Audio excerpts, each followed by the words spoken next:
As you all know by now, the infinitive or gerund are two options to create verb patterns in English. When we speak of verb patterns, we speak about two verbs together that are not creating any verb tense, but together they need some connection, either the to infinitive or the ing or gerund form.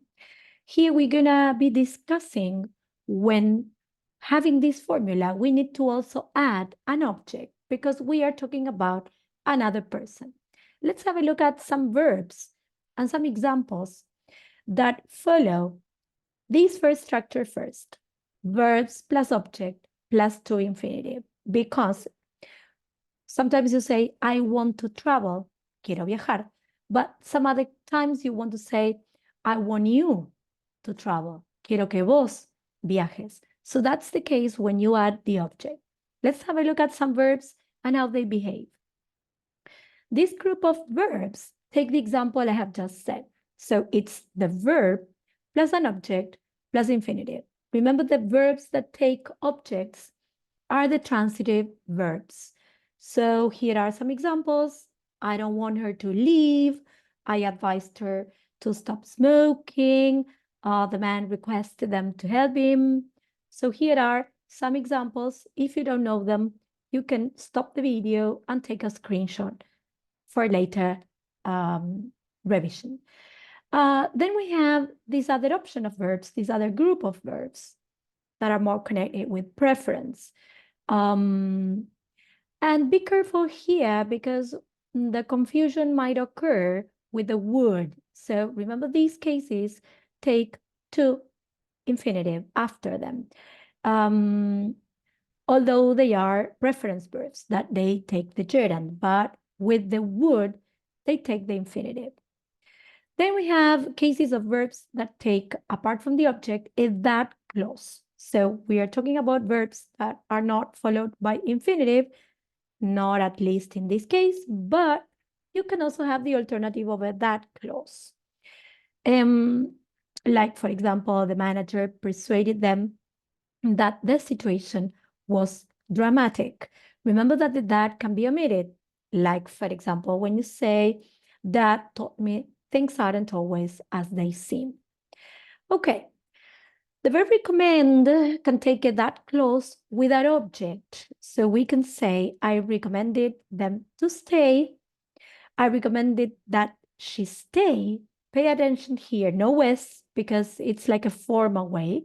Or I recommended that she stays, less formal with an S. We can use advise, allow, recommend, plus object, plus infinitive. But if the verb, if they are followed by a verb without the object, this must take a gerund form.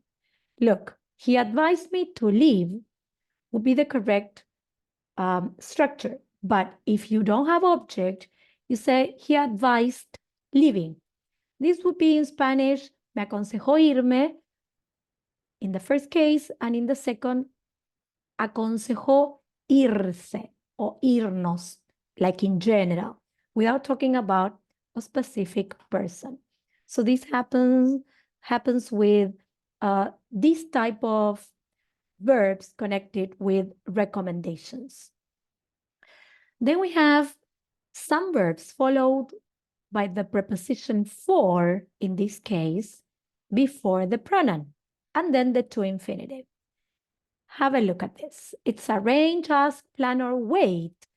So I will arrange for you to meet. I asked for somebody to fix. They're planning for her to turn. They waited for me to speak. So it would be wrong to say, I will arrange you to meet, because that you would be saying that I'm arranging you. And it is not that I'm arranging you.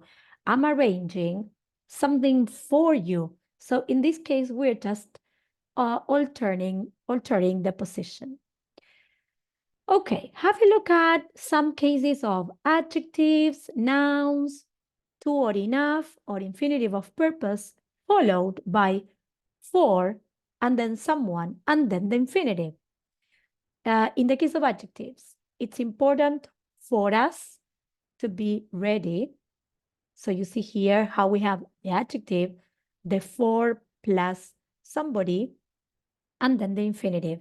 Always remember that when we are talking about the person in a position of object, we need to use the objective pronouns, okay? In case you're not using a name, like it's important for Mary to be ready. That would be an alternative with a name. Disadvantage, demand, disaster, these are nouns. It was a mistake for you to say that. Okay, too or enough, the book was too long for me to finish. Okay, that's another one to remember. Or directly the infinitive of purpose. The purpose of this activity is for students to practice, for teachers to explain, for the general people to practice, etc., etc. Okay, let's have a look at some cases when the infinitive does not take the to. This is the case of let, make, help. We carpool to work, but she never lets me pay. Like, let it be, you know, the song, the Beatles song. So in that case, if you pay attention, pay, here it is without the to, but it's an infinitive. It's called a bare infinitive. Also with the verb make, also with the verb help. Although with help, you can have the two options, with or without to. Oh, sorry. Oops. But have a look at this. This is important because with the verb make, this happens only in active voice. But look at the passive voice. So from active, they made the students wear the uniform every day without to. Now, when we turn it into a passive, we say the students were made to wear the uniforms every day. So these are tips and cases you should try to separate and remember. Okay, here we have these verbs indicate, sometimes these verbs show specific actions, like the action of see, the action of hear, the action of listen, that most of the times they take like more time.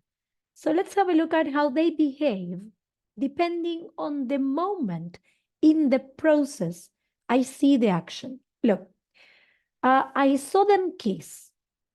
I saw the action from start to end, so it was probably a short kiss, but you see that here, the verb is in bare infinitive. I heard someone shout your name, so just from start to end, okay, the complete action of the kiss, of the shout. But when the action is incomplete, okay, we see the action in progress, but it's a longer action and it's incomplete, there we use gerund and not infinitive. I saw them kissing, okay?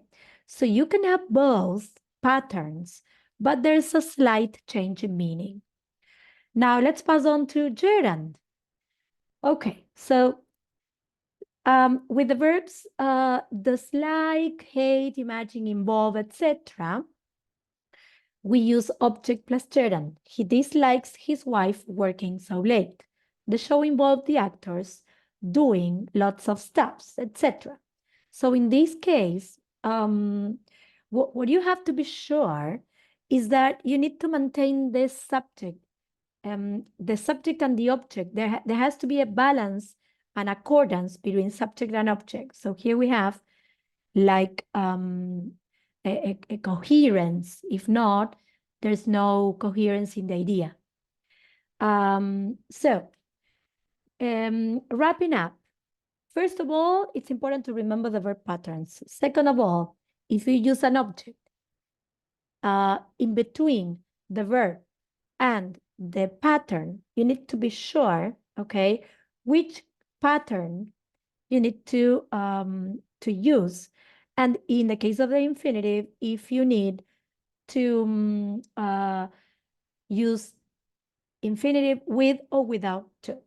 Okay, so remember, guys, no way of knowing this by just one rule. You need to make like a list.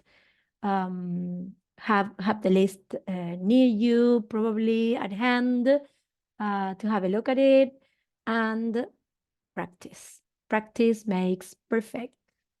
See you in my sessions. Bye bye.